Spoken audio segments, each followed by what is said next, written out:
तब तक राजा भीष्मक दरबार में बैठ करके कहने लगे, वीरों देखो रुक्मिणी ब्याह के योग्य हो गई है, इस कारण मेरे सर के ऊपर बढ़ता जाता है, इसीलिए किसी राजकुल की तलाश करके रुक्मिणी के हाथ पीले कर दिए जाए, जितनी जल्दी हो सके आज रुक्मिणी का कहीं विवाह कर दिया जाए।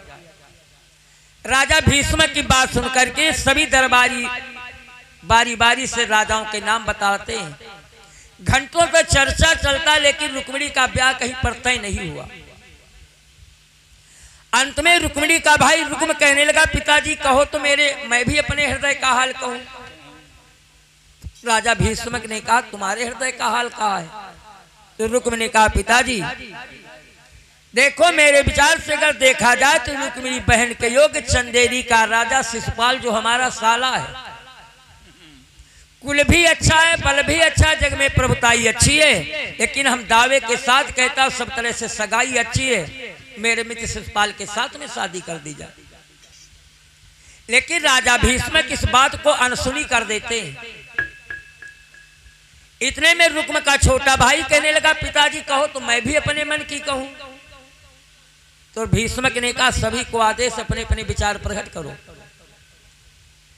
तो रुक्म का छोटा भाई कहने लगा, पिताजी देखो आप लोग यहाँ पर अनुभवी वृद्धजन बैठे हो, अगर हमसे उचित या अनुचित कोई बात निकल जाए तो मेरी बाल जिठाई को क्षमा कर देना।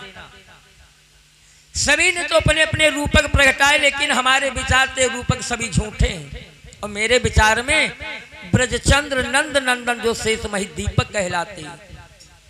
पिताजी उनको ईश्वर कहिए, जगपति कहिए, जग गहे जग के जीवन धन है, नरपति या नारायण कहिए, जो कहिए सो मनमोहन है। पुरुष रतन में पुरुष है, जिनसे शादी की जाए दिन दूल्हा वही कन्हैया हो, जिनसे दामादी की जाए भीष्मक ने कहा, धन्य हो मेरे लाल, तुमने तो आज मेरे हृदय का हाल कहा। सौभाग्य अगर बरना हो तो बरनी मेरी सुकुमारी हो, इस बूढ़े की भेंट भक्ति उन चरणों पर बलिहारी हो। अरे अभी राजा भीष्मक की बात पूरी न हो पाई कि आज रुक्म तलवार करके निकाल करके कहने लगा, रे नाकारों तुम लोगों को हाँ करने में लाज नहीं आती है। अरे इस महाराज की हस्ती को देखो, ग्वाले की हस्ती पाती है।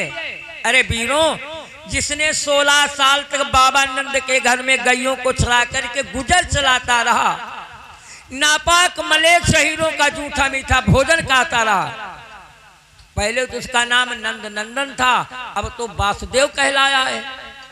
इसका भी कोई प्रमाण नहीं, किसने जाया कब जाया, क्या ऐसे अनजाने लड़के को अपनी भगनी दे डालूं, उसकी प्रभुताई पर अपनी क्या नाके मूछे कटवा डालूं।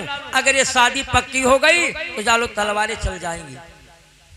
अब तो दरबार में सन्नाटा छा गया। रुक्म अपने साले शिशुपाल की कीर्ति का बखान करता हुआ ब्राह्मणों को बुलवाया, और ब्राह्मणों को बुलवा करके चंदेरी के राजा शिशुपाल का टीका भेज दिया। अब जब शिशुपाल के टीका भेज दिया, अब तो दौड़ करके सभी सखिया रुक्मिणी के पास आ गई। कहने लगी, बहन आज तो तुम्हारे पूजन पाठ बड़े सुंदर ठिकाने से लगे, बहुत दिनों के बाद ईश्वर ने तुम्हारा भाग्य चमकाया है। देखो जिससे दिग्पाल कांपते हैं, जिसने यम का मुंह मोड़ा है, ऐसे महावीर शिशुपाल से तुम्हारा नाता जोड़ा गया है, इसलिए इनाम में हमें कुछ खुशखबरी में दे डालो। अरे जय रुक्मिणी ने अपने ही शिशुपाल का नाम सुना, एकदम तड़प करके देह को संभाल करके कहने लगी, आली अगर आज इस नीच शिशुपाल की मौत की खबर आ जाती तो ज्यादा अच्छा होता। सखियों ने पूछा क्यों? कहा देखो जिससे दिग्पाल कांपते, जिसने यम का मुंह मोड़ा है, उससे मैं भी थर्राती हूं, ले नाम ने यहां आली उसके मैं तेरी हाहा खाती हूं। और अगर को तुमको इनाम चाहिए तो आज इनाम में तुम्हें बताए देती हूं।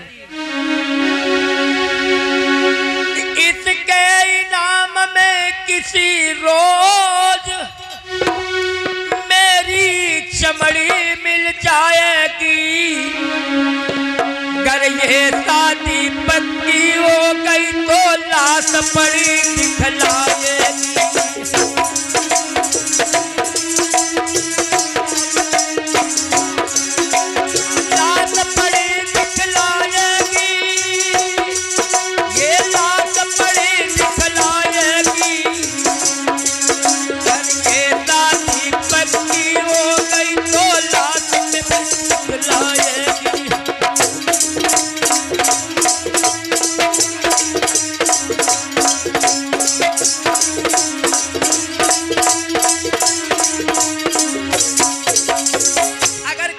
शादी पक्की हो गई तो इनाम में तुमको मेरी एक ना एक दिन चमड़ी मिलेगी। सभी सखियों ने कहा बहन ऐसे बलबीर प्रतापी से शादी करने में तुम्हें लज्जा क्या है? रुक्मिणी ने कहा लज्जा कुछ नहीं है।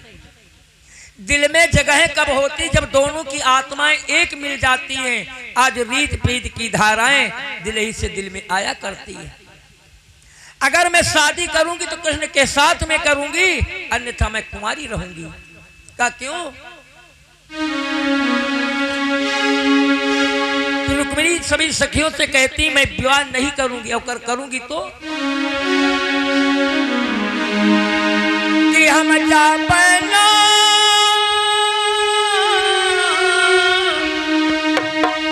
कि हम जा पना कह जवा कि अगियन मां चाहे सिंदूरा पड़े ना मोरी मगियन मां सिंदूरा पड़े ना मोरी मगियन